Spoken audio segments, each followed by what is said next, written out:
মুহূর্তে তোমার পার্টনার তোমাকে নিয়ে কি ভাবছে।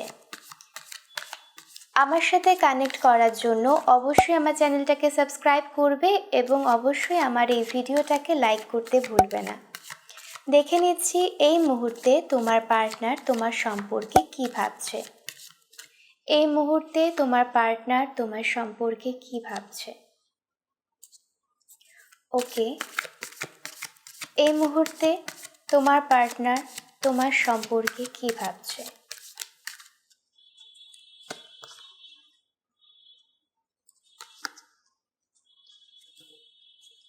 তোমার পার্টনার আর তোমার মধ্যে কিছু কানেকশন রয়েছে, যেটা 4 এবং 2 এবং 20 এই নাম্বারগুলো, 4, 2, 20 এই নাম্বারগুলো তোমার লাইফের সাথে কানেক্টেড। 4, 2 এবং নাম্বার 20 এই নাম্বারগুলো তোমার লাইফের সাথে কানেক্টেড। হতে পারে এটা তোমার বার্থডে বা তোমার পার্টনারের বার্থডে, এবং হতে পারে এটা তোমার দুজনের প্রথম দেখার দিন। অবশ্যই কমেন্ট করে জানাবে যে কি রেজোনেট করছে। 4, 2, 20 এই নাম্বারগুলো তোমার সাথে। নাম্বার 1। আচ্ছা, তুমি সান অথবা মুন সাইন দ্বারা পরিচালিত। এখানে দুটো কার্ড এসেছে, সান এবং মুন। এক তুমি এবং নয় তোমার পার্টনার, তার মধ্যে কেউ একজন সান এবং মুন দ্বারা পরিচালিত। Very beautiful. তোমার পার্টনার তোমার সম্পর্কে এখন একটু অন্যরকম ভাবছে। সে এই মুহূর্তে একটুও ব্যালেন্স নয়, সে তোমার দিকে একদম ফোকাসড নয়। সে ভাবছে এই মুহূর্তে কিভাবে তোমার থেকে দূরে চলে যাওয়া যায়। সে কোনো কিছুই দেখছে না। তুমি যে এত ভালোবাসো, তুমি যে তাকে এত কেয়ার করো, তার জন্য টাইম ইনভেস্ট করো এবং তার সব ছোট ছোট জিনিস তুমি নিজে খেয়াল রাখো, বাট সে এর কোনো কিছুই দেখছে না। সে চাচ্ছে এই সম্পর্কটার থেকে কিভাবে দূরে চলে যাওয়া যায়। সে কিন্তু এই সম্পর্কটার থেকে পালিয়ে যাওয়ার চেষ্টা করছে। যে তোমার পার্টনার, সে কিন্তু ভীষণ লোভী। সে কিন্তু প্রোটেক্টেড নয়, আমি বলবো সে লোভী এবং নিজের জিনিসগুলো খামচে ধরে রাখার চেষ্টা করে। এরকম কোনো জিনিস নেই যে সে কারোর সাথে শেয়ার করে। সে তার ফিলিং শেয়ার করে না, সে তার টাকা পয়সা শেয়ার করে না, সে তার কোনো কিছুই কারোর সাথে শেয়ার করতে পছন্দ করে না।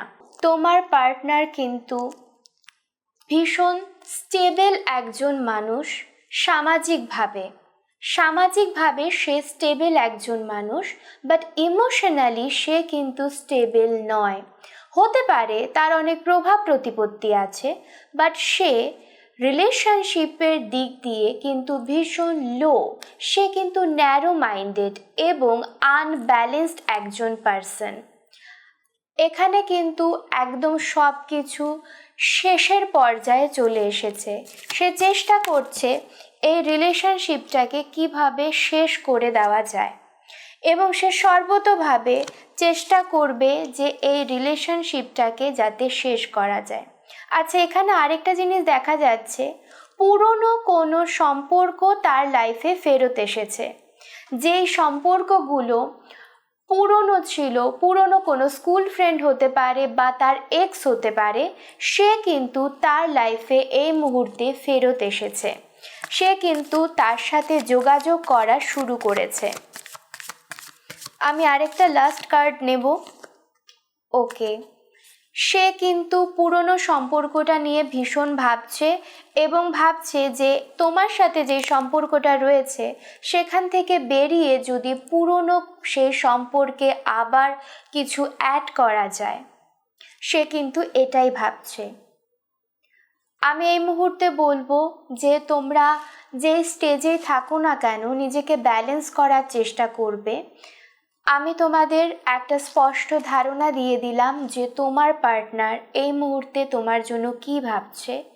তুমি নিজেকে সজাগ করো, নিজেকে ব্যালেন্স করো এবং তোমার সাথে কি হচ্ছে এক্স্যাক্টলি, এই জিনিসগুলোই তোমার সাথে হচ্ছে কিনা সেটা বোঝার চেষ্টা করো। তুমি নিজেকে ব্যালেন্স করার চেষ্টা করো এবং নিজের ইমোশনগুলোকে কন্ট্রোল করো। কখনো কারো কাছে ইমোশনের জন্য ভিক্ষে চাইবে না। সে ভালো বাঁচতে বা নাই বাঁচতে পারে, বাট তোমার জায়গায় স্টেবল থাকা উচিত। তোমার যদি কোনো কিছু খারাপ লাগে অবশ্যই সেটা বলবে, এবং তোমার যদি কোনো কিছু ভালো লাগে সেটা অবশ্যই বলবে। নিজের ইমোশনগুলো নিয়ে স্টেবল থাকা তোমার এই মুহূর্তে ভীষণ জরুরি।